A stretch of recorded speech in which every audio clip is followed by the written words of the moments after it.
Hello,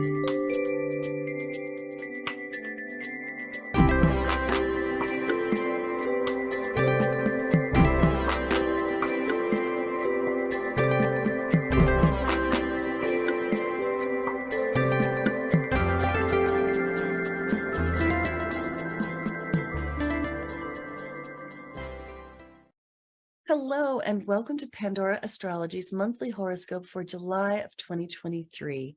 We are the astrologers of Pandora Astrology. I'm Jamie Kale Miller. I'm in Berkeley, California. And I'm Julia Mijas, and I'm in San Francisco, California. Let's take a look at what's happening this month for you. Well, Scorpio, I've been talking a lot about Ceres, which went retrograde in February and direct in May. And I've got really great news, which is that Ceres is so done with her retrograde journey this year, and that as of the 15th, she will be exiting her retrograde span for the year. She arrives back in 6 degrees Libra, which is the place where she went retrograde to begin with. And so any tangles and financial messes and snarls having to do with diet and eating and managing your health are likely to be behind you at this point. And whatever systems you've put in place for the managing of those things are likely to serve you pretty well for the rest of the year. Because Ceres went retrograde in the 12th house, it wouldn't be surprising if she had brought some stuff up to the surface from long ago, or from a deep place in your unconscious. And also because her retrograde journey took her back into your 11th house, it wouldn't be surprising if it also involved friendship or community in some way, perhaps in the form of an exercise group or a diet group, or a group of people dedicated to figuring out finances together as a team. And at this point, you've got your plan and go forward with it. And things should be pretty smooth at this point. Juno is traveling along through Cancer, and she's in the 9th house. Juno is the asteroid goddess to do with committed relationship. And wherever she goes, you want to bring the spirit of collaboration and partnership to that domain. And also take a look at how Juno's passage through this house might benefit any committed relationships that you're already in, such as a marriage or a long-term relationship or a co-parenting relationship or a business partnership. Now, she's in the house of travel, growth, expansion, and adventure, and also the house of the higher mind, philosophy, and religion too. So you might consider how these things could contextualize and enhance your committed relationship. For example, take your business partner off for an adventure in which you can reestablish the bonds and look to the reason why you started this business to begin with. What's the philosophy behind this business, and how can being aware of that philosophy lend meaning to the partnership that you formed? Similarly, and especially if you are single and not even in a committed relationship, Juno's passage through this house might take you on a journey or an adventure where you meet somebody who's not necessarily the sort of person that you would usually look to partner with, and that person might look rather good. They might be exotic to you in some way, perhaps being from a different part of the populace, but giving you the feeling that you can really grow with this person. So that can be fun. And if you are married, having an adventure with your spouse, doing some traveling with your spouse, or planning some travel with your spouse, or engaging in a growth workshop with your spouse is a wonderful way to spend Juno's passage through this house.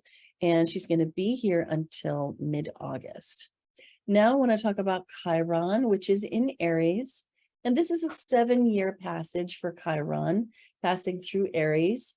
And Chiron is the wounded healer. And Aries is a sign of the warrior.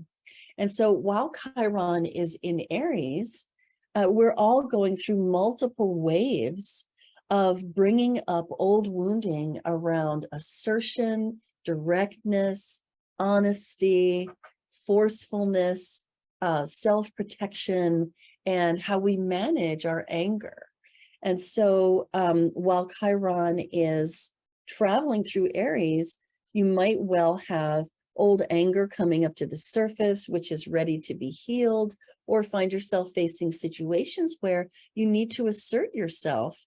And they might remind you of times when you were younger, or perhaps when you were quite small, when you didn't or couldn't assert yourself, and that now is the time to make that right. So Chiron is going retrograde on July 23rd and putting us all on an inward journey to discover what is that old wounding that you must assert yourself about. And in your case in particular, because Chiron is passing through the 6th house, you might be facing this in the workplace. So it might be that there is a situation that crops up at work where you've really got to assert yourself and you've got to figure out how to do it in a balanced way. And so for you, it could be a tremendous healing of wounds, asserting yourself after years of sitting on something that made you very angry when it happened before. But you also have to consider that it's important not to scorch your workmates who may not know anything about that old wounding and who might react really badly to an explosion on your part. So figuring out how to heal the old wounding and assert yourself in the proper calibration in the present that can lead to healing of that old wound and also the betterment of your situation now, especially in the workplace. Hey, Julia, what's going on with Mars, Mercury, and Venus this month? Well, hey, there's Scorpio. There is a ton of activity happening in your 10th house of career, authority figures like parents, teachers, bosses, police officers, anyone who tells you what to do. And this is also the house of your public reputation. So even though we're in the middle of the summer, you're very much focused on a lot of career and life direction stuff this month. So Mars, the planet of action and drive, begins the month in your 10th house, and it's going to be there for the first 10 days. Now, wherever we have Mars, we can be very driven. We can get a lot of work done, but we can also run into some conflicts and annoyances along the way. So in the 10th house, you could feel very driven at your job, working really hard, driven by your life direction. But at the same time, you might not be seeing eye to eye with your boss or with your parents or with your teacher. Basically, you're going to give off energy that you're not really, that authority figures might just find you a bit rebellious this month, essentially. And if people are gossiping or backbiting about you, this is the house of public reputation, it could really tick you off with Mars in the 10th. Now, by July 10th, Mars is going to leave this house and enter the 11th. This is a house of friends. It's a house of groups. It's a house of hopes, wishes, and dreams. Those things that take a while to realize in life, not just wanting to go out for Chinese food this weekend, not like a hope like that, but something like writing a book, opening a business, buying a home, getting married, that kind of stuff. So with Mars in the 11th house for the rest of the month, you could feel very energized and driven to pursue your hopes, wishes, and dreams. You might feel even very impatient, wanting them to come a lot sooner than they feel like they're taking. And you can get pretty far along, getting closer with Mars in the 11th. Now, it can be a time of maybe competition and flare-ups among your friends, or even in groups you're part of, whether they're professional associations or recovery programs or unions or teams or anything like that. You might be finding some flare-ups, getting a bit edgy with groups, or just lots of competition, which gets really, really frustrating. This might be a time where you're having a disagreement with a friend, for example. But what you can do is try to do something where you and your friends or you within a group feel mutually driven by something together and really put a lot of energy into it. And you can definitely access the higher manifestation of this transit. Now, Mercury, the planet that represents your mind, starts the month in your ninth house, and it's going to be in 3 different houses this month. So Mercury's moving really fast. In the ninth house, for the first 10 days, you could be planning a trip, or maybe you are going on a trip. This is a great time for learning new things. Your mind might also be preoccupied with some legal affairs, something else going on in your life like that. But like I said, wonderful for learning and travel. Then by July 10th, Mercury enters your 10th house just as Mars leaves here. So this is going to be easier after the 10th in your career this month with just Mercury coming in here. Mercury is going to help you really use your mind at your job, especially if you do anything that involves buying and selling, public speaking, teaching, communicating, things of that nature, even driving, like if you're a Lyft driver or anything like that.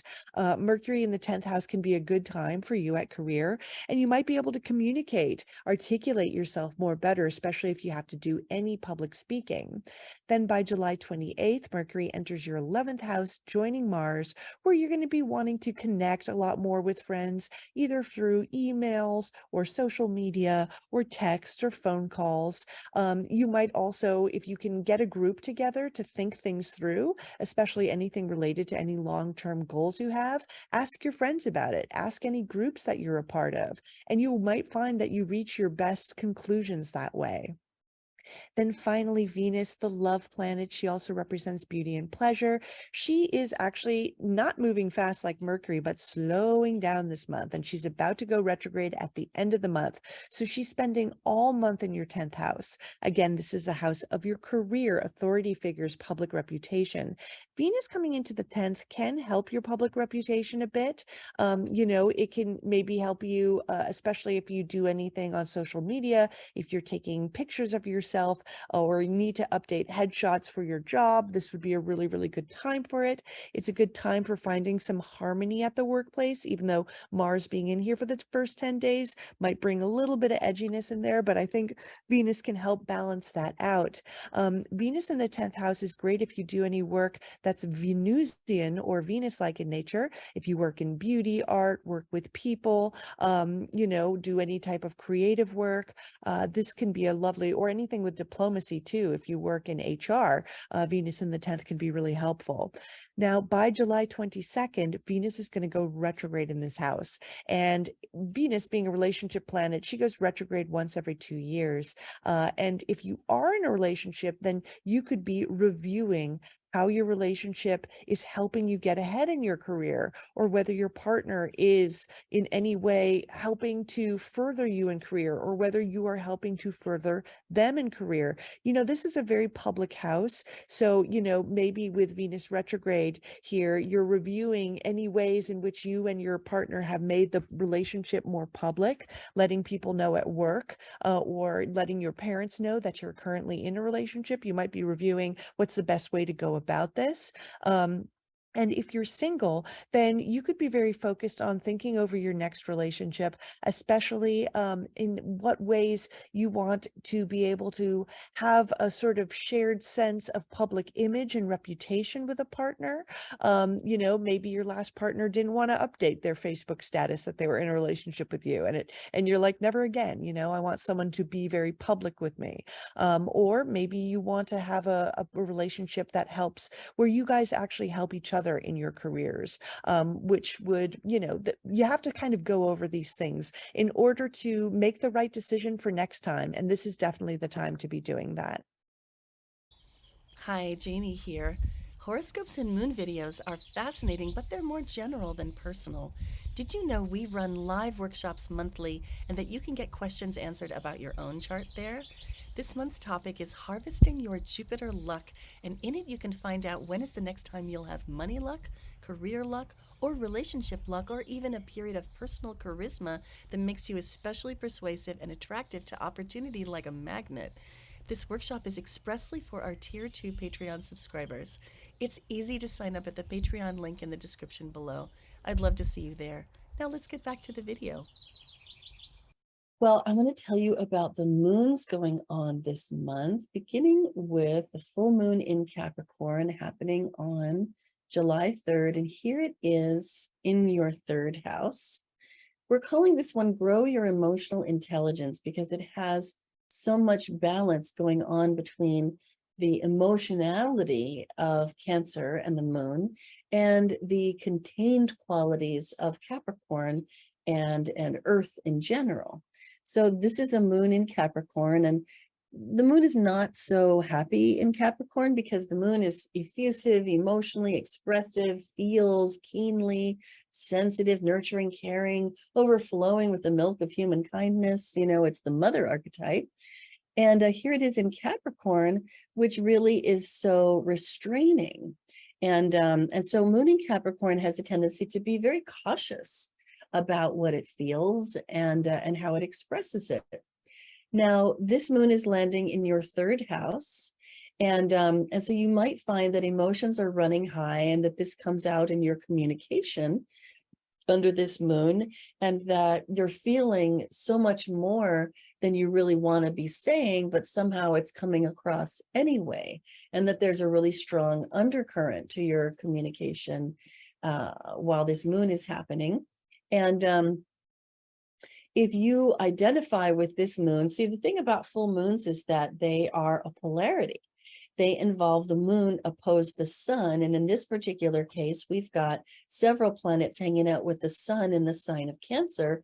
And so that really intensifies the polarity. And there can be the tendency to identify with one pole and to project the other.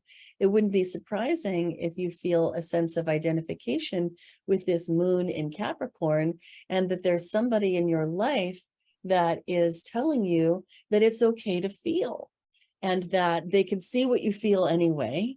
It's written all over your face, even though you may be trying to restrain it and contain it, and yet it's spilling out all over, and they can see it. And they might even reach out with some well-timed sympathy and compassion to let you know that you don't have to hold back in the way that you thought that you did. So this could be a really lovely moon for getting a better sense of, let's say, control over the dial of your emotions. Like, it's okay to dial it up sometimes, it's okay to dial it down sometimes, and that you can figure out where to be along that gradient.